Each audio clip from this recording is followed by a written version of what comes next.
Hey, Chris Robbins, welcome back to Stories from the Field. Thanks for having me back.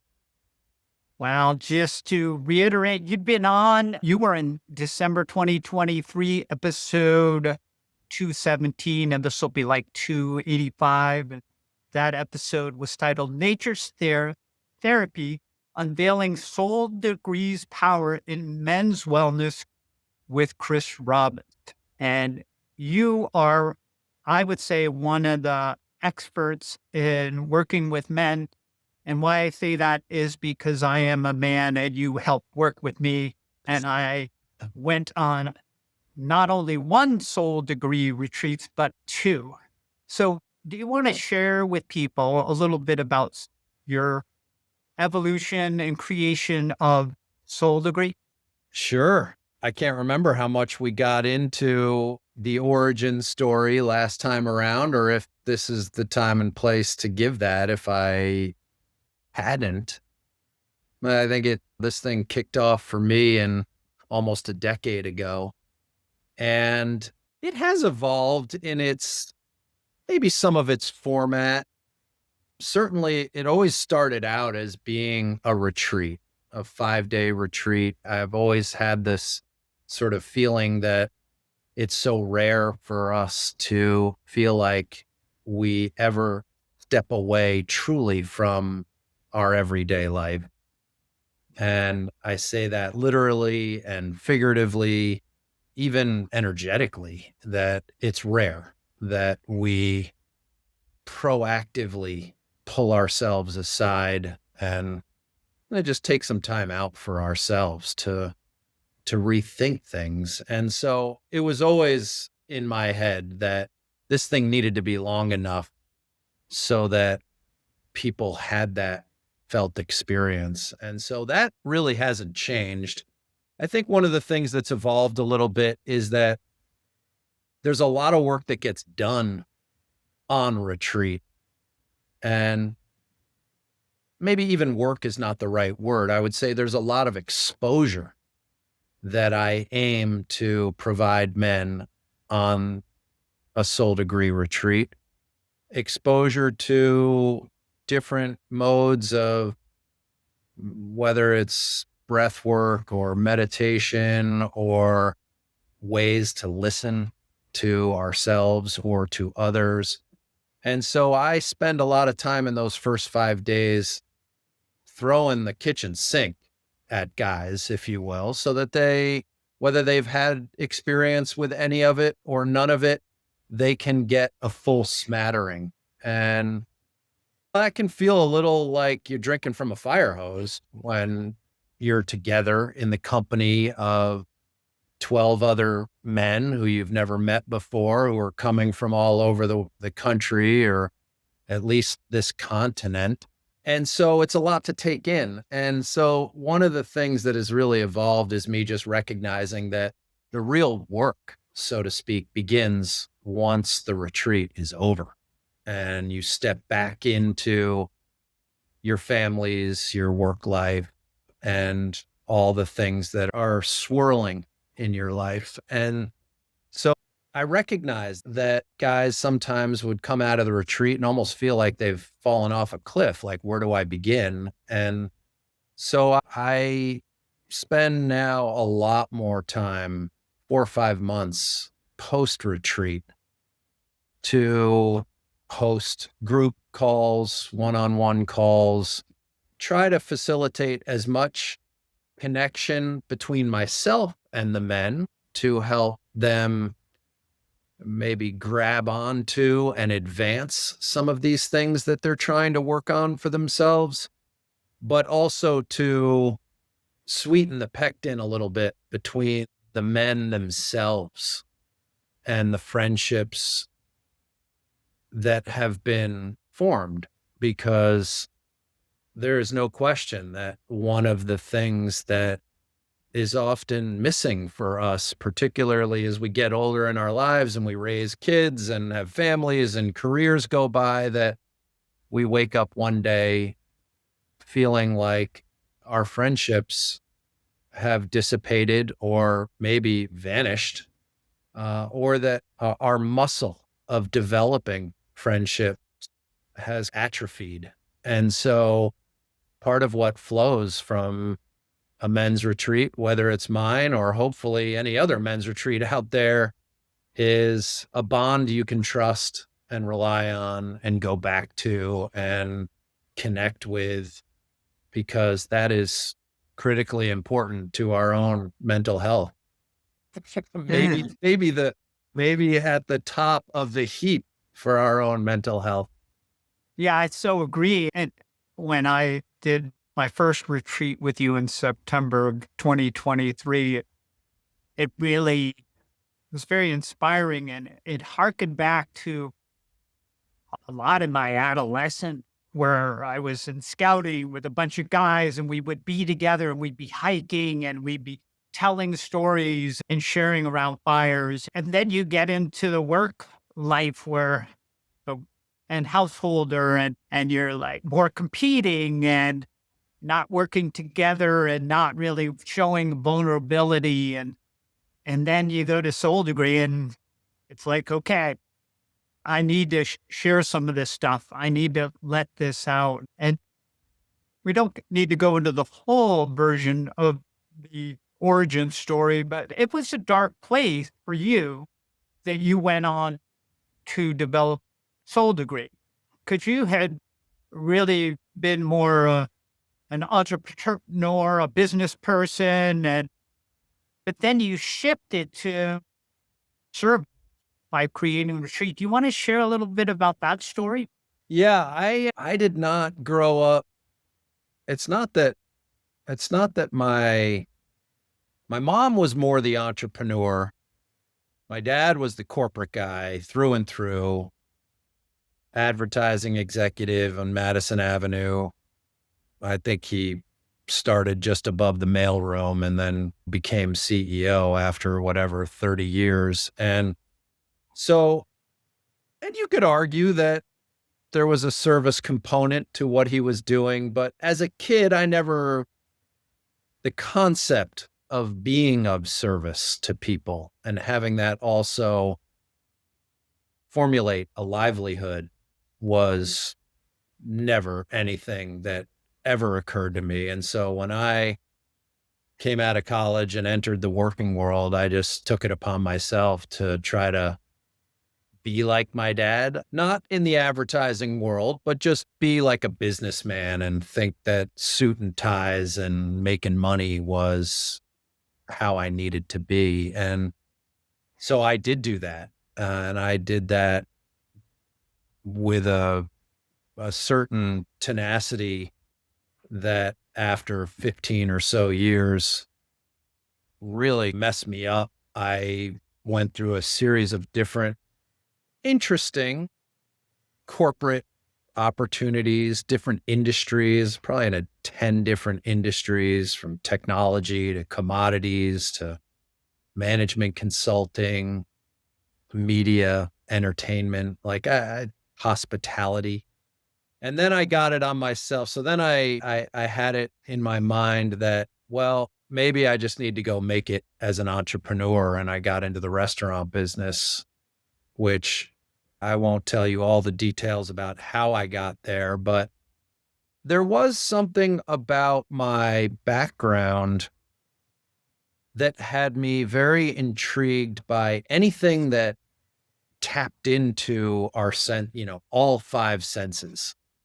Whether it was being a little kid camping outside and spending a lot of time outdoors, or having good cooks as parents, or you name it. There were just a number of things. Even when I was in college, I spent some time with the National Outdoor Leadership School. And while they didn't refer to it as nature therapy, obviously I was starting to get exposed to that. And so the restaurant business, to me, I had myself convinced that it was the epitome of experiential and that it was going to really satisfy my desire to be in an environment where all senses were being tapped. And I was less the operations guy and more the real estate and design guy and the finance guy. And I had convinced myself that this was it. This this entrepreneurial undertaking was going to be the pinnacle. And after 10 years, it totally destroyed me. And I found myself coming out of that a shell of myself, really, looking for answers, certainly in any bottle of alcohol I could find, and anything else that might help numb the pain that I was feeling, which honestly, I didn't even really, I'm not sure I was cognizant of being in pain, but it was a dark place and I needed something. And this was a time in my life where, because I had lost all of our life savings in our own home and also felt single-handedly responsible for losing millions of dollars of other people's money that I had borrowed, I came out of the restaurants not in a position to race back into another job or another venture, but I, with the help of my wife, decided that I would take on the family and all the household and everything under the roof, except for making money. And Mel would go pursue some of what had been some growing ambitions and some growing traction in her own career, and that we would divide and conquer that way, which was a very foreign concept to me, having grown up in a household where the guy made the money, and that's what I thought I needed to do. And so it was in those few years where I was adjusting to being the first call parent, where I was looking in the mirror thinking I had really, that the fact that I was at home with the kids was really the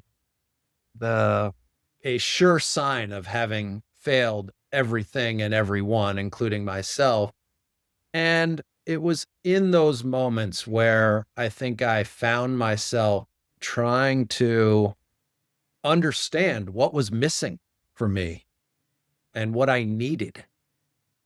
And while I was appreciating being in the company of my kids, and there were still some things missing. And honestly, what was one of the big things was just feeling a little bit, I guess, free or unimpeded. And it made me start to think about these moments in my life where I had that and I could touch that. And I remember coming across something I had written, having worked with a career counselor many, many years prior, where they asked me to pinpoint 5 really profound experiences of my life. And most of them were moments that I had in the woods or in nature or wilderness, and I started to see that there was this pattern where I felt joy and alive and, I guess, in my own skin a little bit outside. And that I recognized, wow, that's really been missing for me for many years. And all of the things that come with it, whether it's campfires or rain, and mud, and all the stuff that comes with being outside, in addition to just laughter and conversation and a slowing of sorts. Like, I think that's what I put my finger on was, wow, I've been going so hard for so long and I have yet to downshift at all, much less put it in neutral. And I said to myself, that's what I need. I need more of that time in the woods with people I can converse with. I think I knew enough that I was in a depressed enough state, not smart enough to know that I probably needed medication or therapy or anything, because I didn't have any of that at the time, but enough to know that I needed the perspective of people outside of my own family. I needed fresh, objective perspective on some of the things that I was mulling about in my head, and it was all in my head. And so I think one thing led to another. Through a few conversations that I had with some friends, I conceived of this 5-day format, if you will, where we could go do just that. And this was the genesis of Soul Degree and how it came together, as a really a trial balloon. Not like, hey, let me try this to see if the business works and it can make money, because there was nothing about the money. That was the farthest thing from my mind. It was more about, will this experience serve me? It was selfish, honestly, even though I was embarking on something that has ultimately materialized in me fully benefiting from and adoring the opportunity to be of service to other men. First and foremost, the catalyst was me needing to help me. Well, and you put a lot of work into it. You became a yoga instructor. You took classes in that. Mindfulness, meditation instructor. You took classes in that. You took classes to prepare to create Soul Degree. It wasn't just like, oh, this is a great idea, I'm going to do this. Because what you facilitate is a retreat with different segments in it, including yoga, including holotropic breath work, and including meditation. So Well, it it's wasn't, true. It's yeah. true. Those things gave me some confidence, I think, to lean on. I had gotten my yoga certification. I had spent maybe a year and a half studying some Buddhism and some getting taught as a meditation guide. And these things I didn't set out to pursue those with the intent of building Soul Degree as much as those were things I was lunging for in my darkness to try to help myself. And I found some comfort and some fascination in some of these studies that then, once this idea started to materialize in my head, I thought, all right, well, yeah, I've got some tools in the toolbox I can lean on to bring to the table in this men's retreat experience. And the hiking, the outdoor therapy piece of it's all very sequential.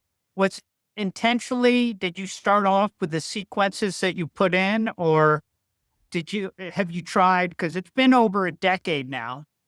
I think it's been about 20, 25 retreats in total.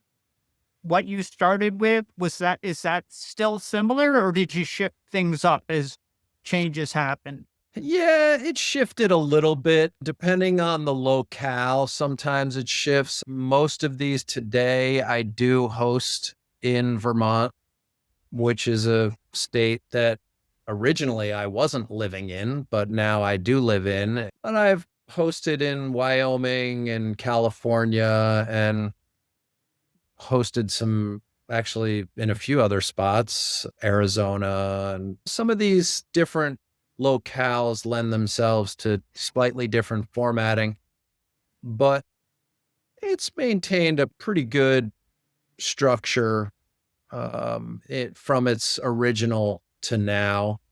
I think some of it is luck, honestly, like the way I think about these things and how I wish for them to unfold from the moment we come together to the moment we depart is, yeah, there is a lot of thought that has gone into that and has continued to go in over the years. And so I would say that while there hasn't, I haven't been throwing spaghetti against the wall for 10 years, everything has been certainly sharpened over the years in my intent to make the difference that these experiences should have, but also in what feels right for what I believe men need.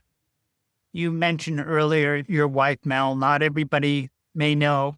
Certainly last time, a couple years ago, they probably didn't know her, but they might now. Her name is Mel Robbins, and her and your daughter, Sawyer, co-wrote a book called The Let Them Theory. It's certainly having a global impact.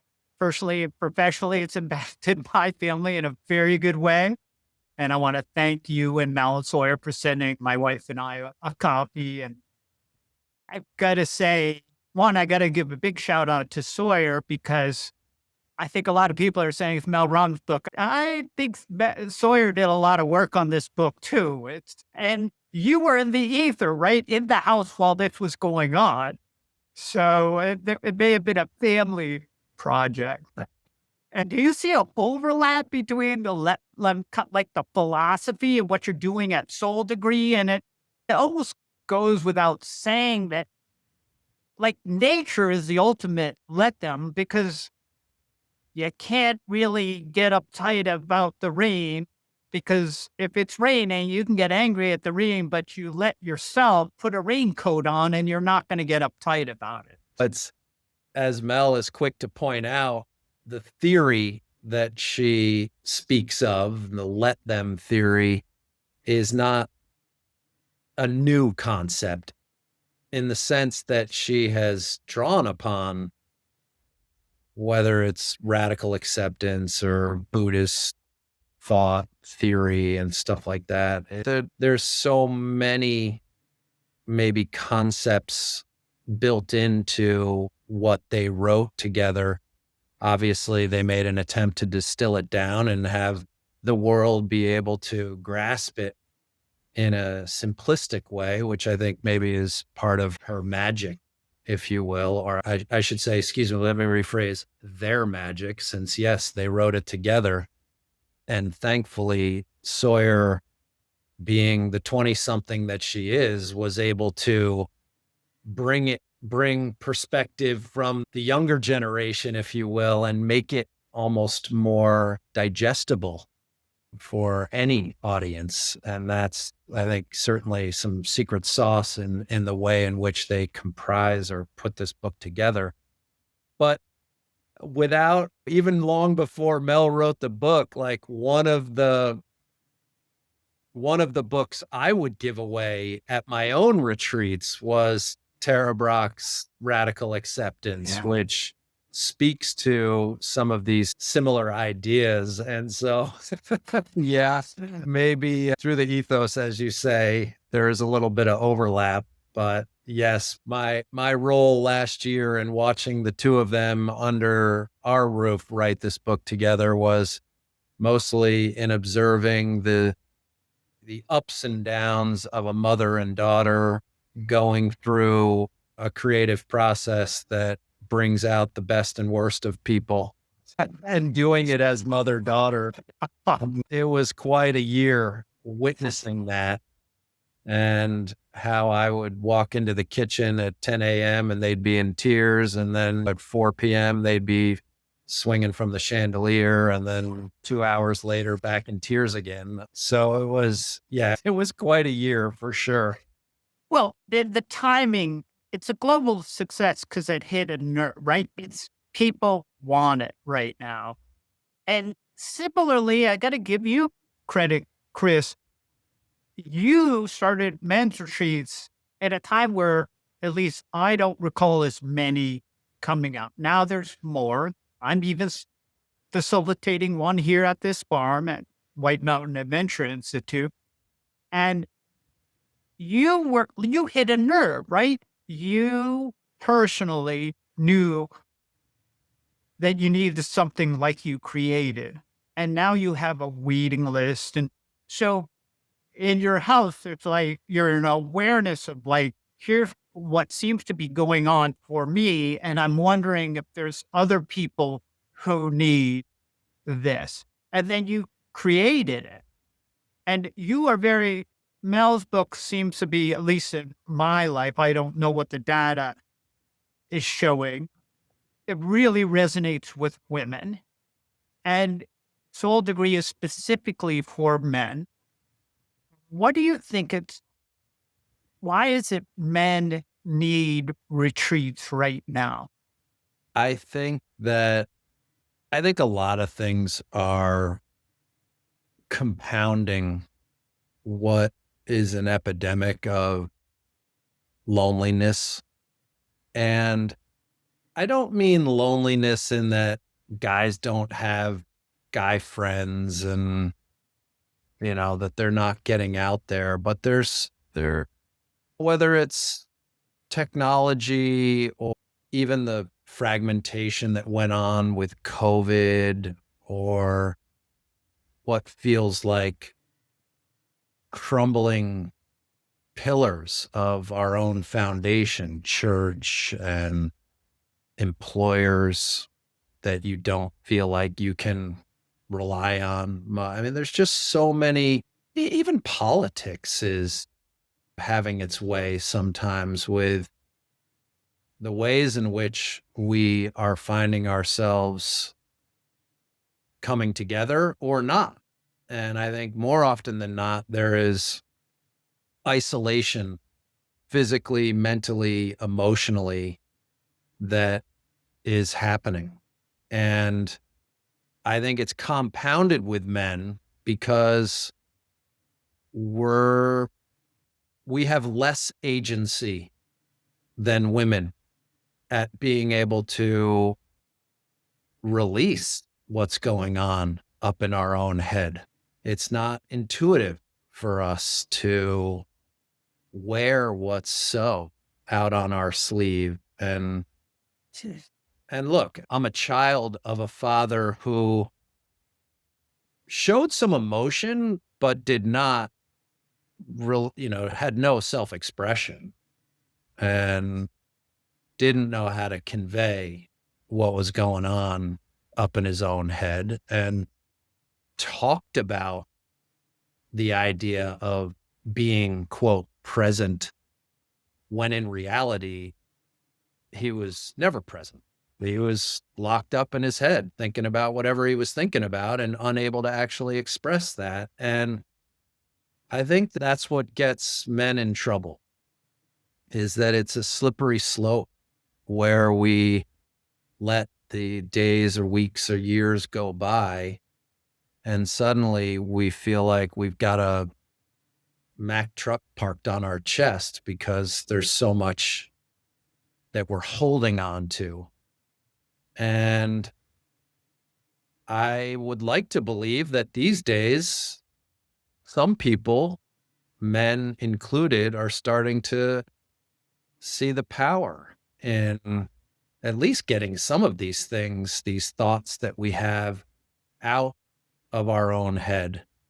And to do that in the company of other men with no women present, on some level can feel safer, especially when the men you're sitting with are not familiar to you. And that's not to say I would encourage any guy to go on a retreat like this with a close friend or a brother or a cousin, for sure.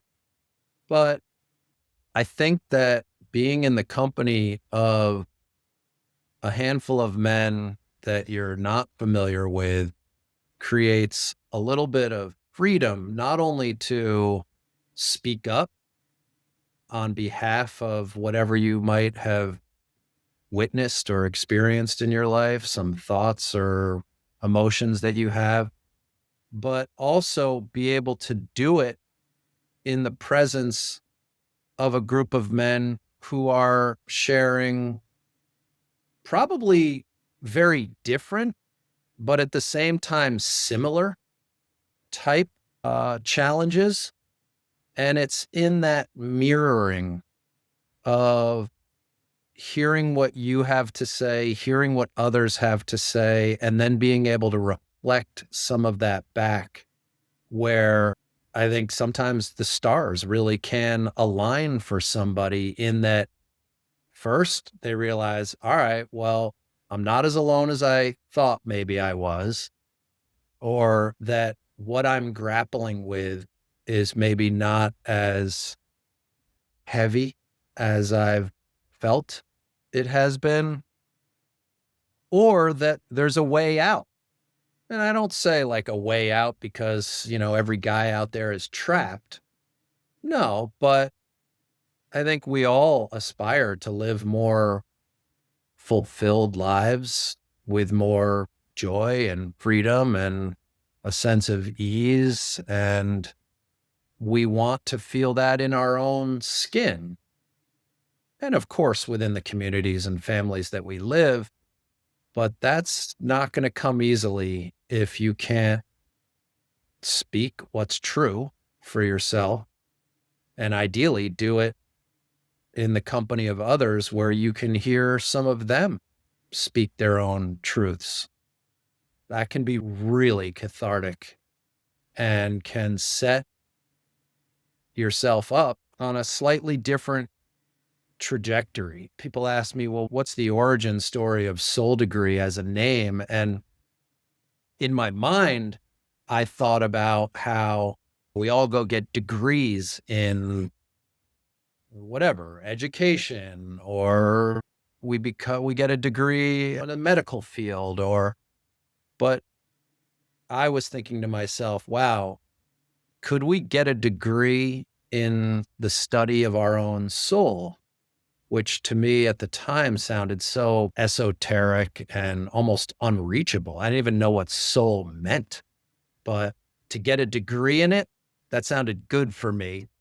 But as people have come through the program, many people have thought without asking me what the origin story was, that the word degree had to do with like the degrees on a compass, and how the experience of coming together has tweaked their compass reading just by a few degrees and set them on a different course, which of course, over time, just a few degrees can really make a huge difference in terms of the end game. And so I suppose these days Soul Degree has a little bit of a double entendre, right? Like a bit of a double meaning, because both are true. Yeah, and having done it twice, I either have 2 degrees or I've shifted so many degrees. And yet, yeah, I think it's so important for me. It was important for me to keep the practices up that we did. We did a lot of journaling, a lot of reading, a lot of reflection. And then the key thing is time in nature and time outdoors. And, this is the name of the podcast. And how important is that to you for Soul Degree, that there's time hiking, that there's time, and then how important is it for you to spend time outdoors? I think that I might be dead today if I hadn't found something that really created some discipline and continuity in putting myself in the outdoors. And I grew up the youngest of 3 boys. My dad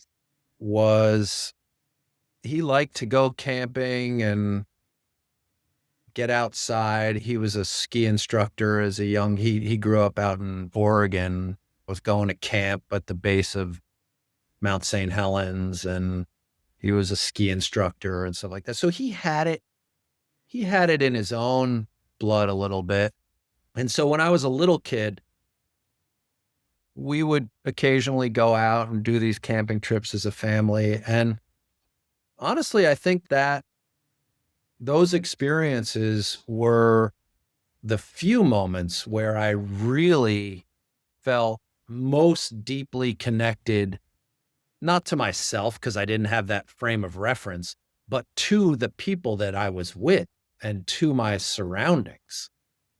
And I think I held on to that. And when I came back and had these various experiences through college and then beyond, they started to remind me that this is where I could feel a true decompression or an unplugging. And it's a little trite to say that because, yeah, you step into the woods and suddenly you do feel like either you're a much smaller thing in a much larger world, or you just feel a softening or a quieting kind of wash over you. And that was not at all what was going on in my mind coming out of the restaurant business after what I chalked up as having been now at that point a 25-year failure of a career effort. And the truth of the matter is, I also didn't grow up in a house that had something to reach for that gave me perspective, like religion. I can think, we didn't grow up in a household where there was a lot of, like, we weren't going to church or anything like that. And so I was also a child of the 70s. So I was a total latchkey child living as a 9-year-old, pretty much alone and with 2 working parents. And so, and 3 working channels on the television. So what the fuck else are you going to do but like go outside and pick up a stick? I mean, Understood. We've been there. That was so it. Yes.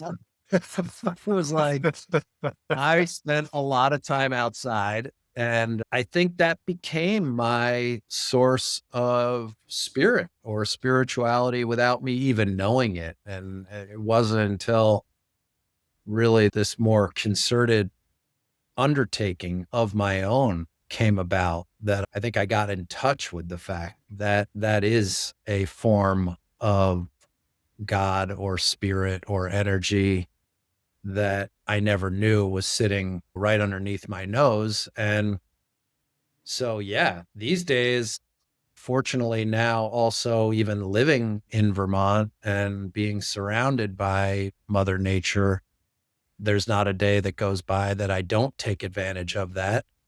And quite frankly, on the days where either I'm not here or I don't get outside, I almost feel that a little bit. There's a pang or a missing.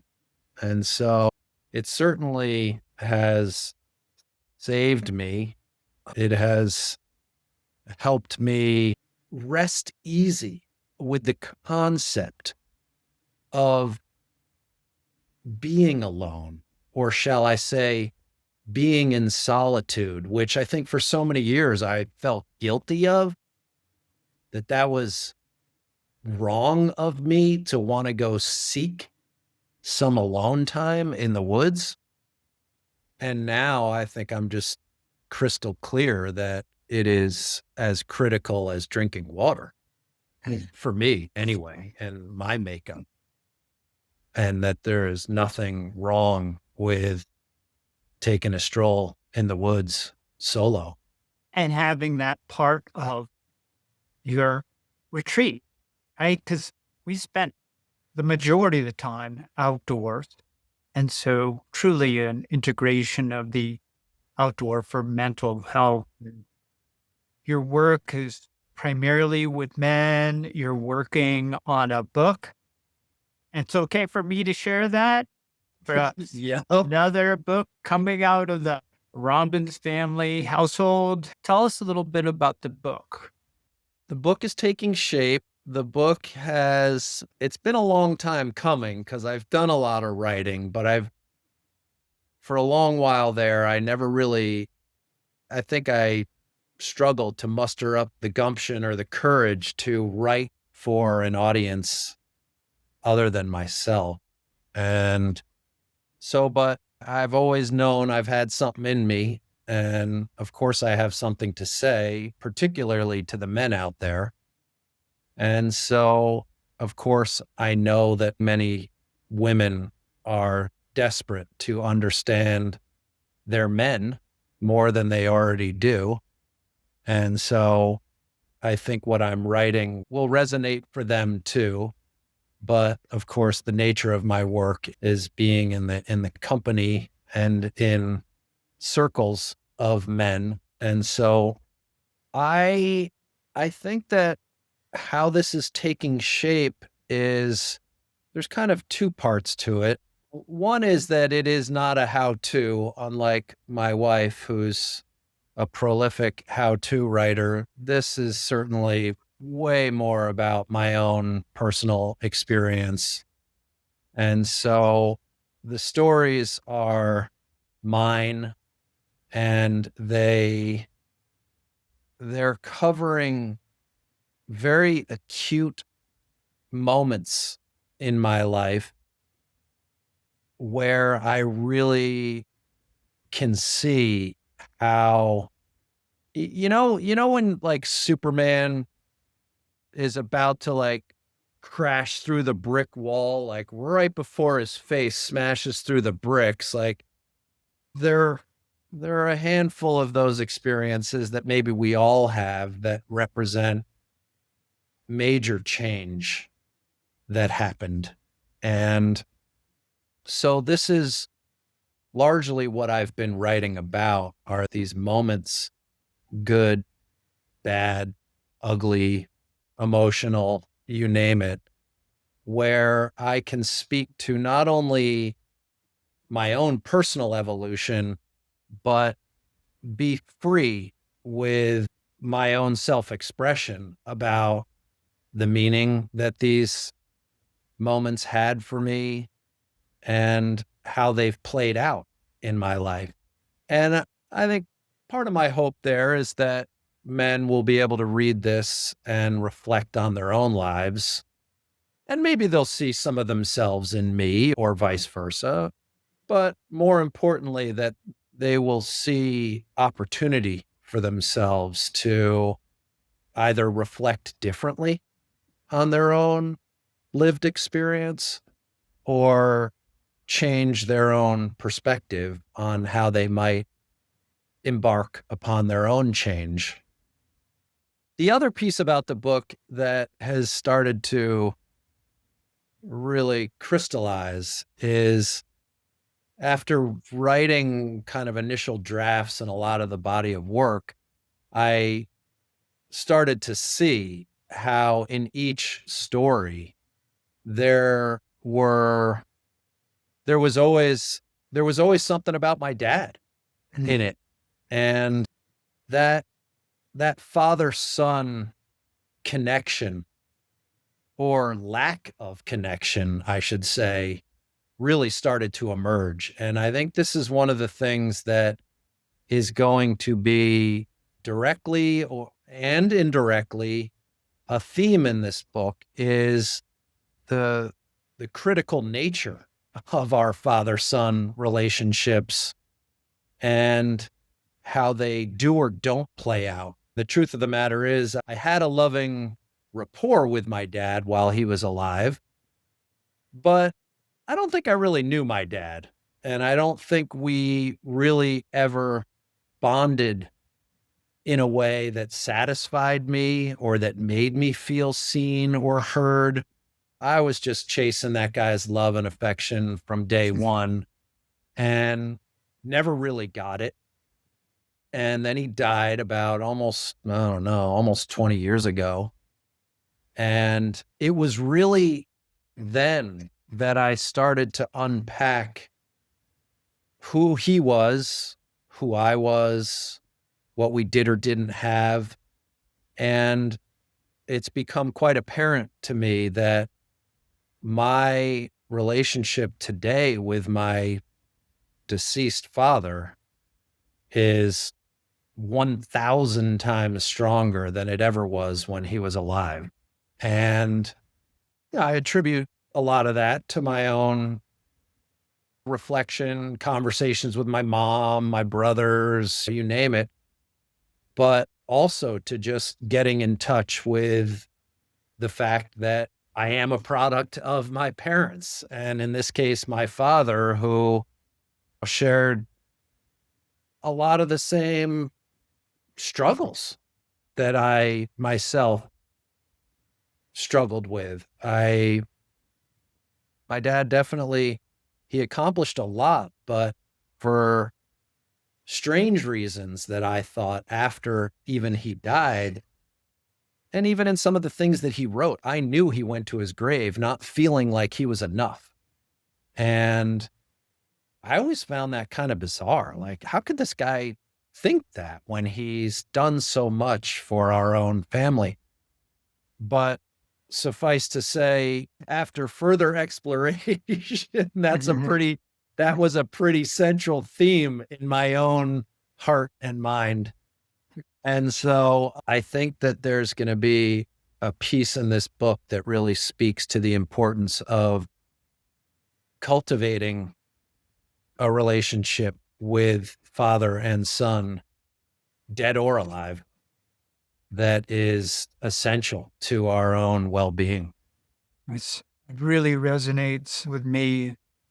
As you know, my dad died this February, and I was fortunate because very similar to your father, and yet he lived longer, and we were able to make real amends and shift our relationship because he didn't have the burden of being a caretaker, and he was able to open himself up. He didn't say I love you to about a decade ago. Wow. And some of those things that I do as a father is quite different. So there's always the opportunity to make those changes. And similar to you, my father was always happiest in the woods, and I could feel like connected with him. And it probably put me on the course to doing the work that I do. And so I'm grateful for all that, because he was miserable working in the corporate world. And then he'd come up to this farm and he was like happy cutting wood and hiking, and then he'd go back and be all stressed out. But he had a long life after retirement, and so critical because he spent most of the time outdoors working at like nature centers and Squaw Lake Nature Center. And he would take care of wolves and do all sorts of things. And it was lovely to see that. And Was he aware of that distinction between being in the woods versus not? I don't recall us having a conversation specifically about it. That he often, it, as he was always wanting to be here, Mm. and it was like, I want to be up here at the farm. That's where I want to be, and that's where his ashes are now here. But and I ended up living in the mountains, moving after college up to the mountains, and my brother ended up having a corporate life, and the legacies live on in different ways, and we can pass on. One of the things I feel about my father had passed on to me was the love of the outdoors, doing outdoor activities, and I know I passed that on to my sons, and I know you pass that on to your sons and daughters, and you're still passing it on Soul Degree, right? And you're igniting, because a lot of the people having thunder, they hadn't spent that much time in the outdoors. And although and you spend a lot, it's still just as invigorating to be hiking. It's cool to watch people who are like, I've never spent this much time outdoors. Like, the drug dealer. Oh, here, try a little more outdoors. So, Absolutely. well, I know your book's going to be great. I'm so looking forward to reading it. And I adore you. I so respect you. And I want to thank you again for all the help you and your family now with the book have given to my family, and for all the men you help at Soul Degree. Thanks a lot.